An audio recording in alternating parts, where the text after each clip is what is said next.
Good afternoon, everybody. This is Rick Baker. I'm in the Frisco, Texas office of Coldwell Banker. Here's an ongoing series of videos I have for people. It's called Mistakes That Realtors Never Tell Their Buyers or Investors. Today's topic, VA loans. Two of the biggest shortcomings that realtors have for VA loans is this. First of all, if you ask 100 realtors, 95 or 98% of them, won't know the answer, or they'll tell you that the maximum credit that a buyer who's a veteran using the VA loan, the maximum credit they can get back from the seller for closing costs and rate buydowns and things like that is 4%. That's not true. Here, as Coldwell Banker says, who you work with matters. I just closed one on Tuesday, the 25th of August, 2025. I blacked out the information, but here's the closing sheet. And what you're going to find is interest rate 5.0 30-year fixed. That contract was for $500,000. If you ask 99% of the loan officers or realtors, they'll tell you the most the buyer could get was 4% as a veteran to cover their closing costs and to buy their rate down. Guess what? Their realtor was Rick Baker. Here's the sheet. Seller credit, $28,000. That's almost 6% back. What I did is we took that money, paid their closing costs, and the rest of it we used to get a permanent 30-year fixed rate at 5%. You're not going to see that.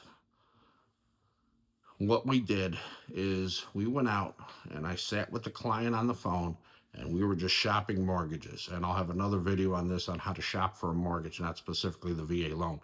The biggest mistake veterans have is having a realtor that doesn't know how to use the VA loan.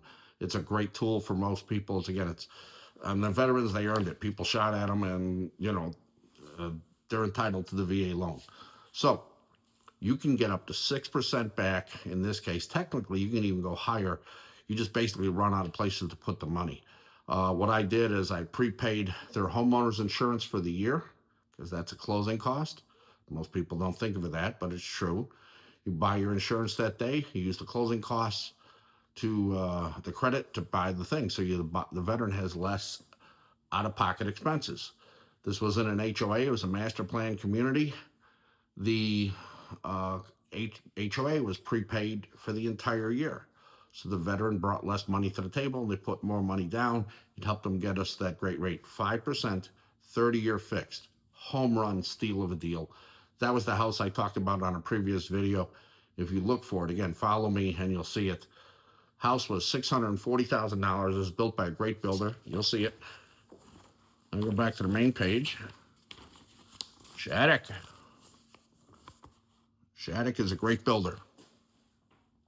$640,000, master plan community, brand new construction, 3,200 square feet, 4-bed, 4 full bath, 3-car garage, 72-foot lot backing up to a green belt. They paid $580 and got $28,000 closing cost credit. So that's a net of $472. By the way, they had a great realtor. The house appraised at $523. That was the best deal I've ever done in terms of walking into a credit. They walked into $51,000 of free equity. Who you work with matters.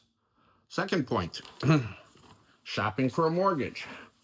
Most people don't do this. Most people don't know how to do this. Most realtors don't know how to do this. Here's how you shop for a mortgage. The average person will call, maybe they'll find an ad or something like that. By the way, you should opt out. If you Google it, you can find the opt-out. They're called trigger leads. When you apply to any mortgage company, the credit bureaus sell your information to every loan broker in the Western world. Your phone will literally not stop ringing for a couple of days. Before you apply, you need a couple days for the system to put you into this opt-out and also remove a lot of the junk mail that shows up in your mailbox. But you don't want the trigger leads, they're called, and that's not like if it's Coldwell Banker. We certainly don't sell your information. That's the credit bureaus, TransUnion, Experian. They're selling your information. The law is being passed now to stop that, but it's not in effect. So if you're going to go shopping for a mortgage now and don't want your phone to ring 87 times today, make sure you're opted out of trigger leads. Anyway, when the way people work and they shop for a mortgage is maybe they'll find a commercial or they'll do this. They'll call today and they'll talk to one company, they'll talk to another company tomorrow. Maybe next week the buyer says, hey, Rick, who's a great realtor? I'm sorry, who's a great loan officer? I give them a couple of choices. Here's what happens. This is a printout of mortgage rates. They go up and down, literally. Sometimes in a hectic day, they can go up 2 or 3 times in one day. So let's say today is Thursday. On Monday, you talk to someone, and then you talk to somebody today, Thursday. Rates have been trending down. Thank you, President Trump.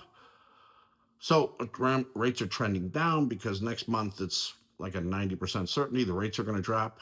But so the market's pre-pricing that in. So you talk to someone on Monday, today the rates are lower. When you call the second company on Thursday and they quote you a lower rate than the company did on Monday, you think the guy on Monday was taking advantage of you. That's not true. They were quoting you the rates in effect at that time.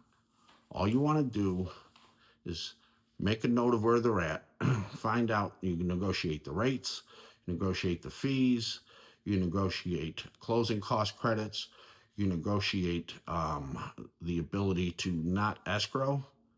So you don't want to escrow because, like, I'm closing a house tomorrow, they're not escrowing. Between taxes and insurance, that's going to be $12,000-$13,000 a year.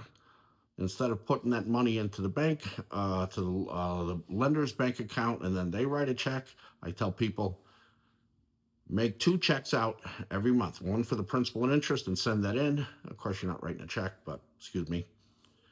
And then you make a separate deposit into another account. You just don't touch it. It's your own escrow account, and you move your taxes and insurance into that. So that money's in there building interest for you.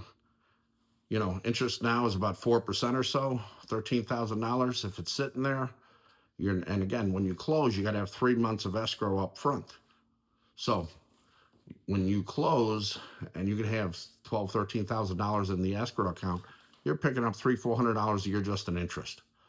That's the smart way to do it, okay? And then the other thing you want to do as you're negotiating, you want to, as the final step, you want to make sure that you negotiate in a floating lock. A lock is where you commit to the lender after negotiating all those things we've talked about. And then a floating lock means that if the rates go up, you don't pay the higher rate. But if the rates go down, you can take advantage of the lower rate. That's called a floating lock. So at that point in time, you've committed to the lender. They have locked your rate, so that's the worst it could be, as they say. Now, on floating locks, 95, 99% of them, you can only take the dip one time. So if rates were, say, at 6.5 and they went to 6.25, you could do that again. You could drop down and lock it at the 6.25. So that's how you shop for a mortgage. Those are some excellent tips for most people. Most people don't, though they shop for mortgages all wrong. They'll call 4 different lenders on 4 different days, and they'll wonder why they get 4 different rates. It is not always the loan officers taking advantage of you. Some of them do. By the way, only the realtor has fiduciary duty to the client. The loan officer, they just can't lie to you, but some of them have.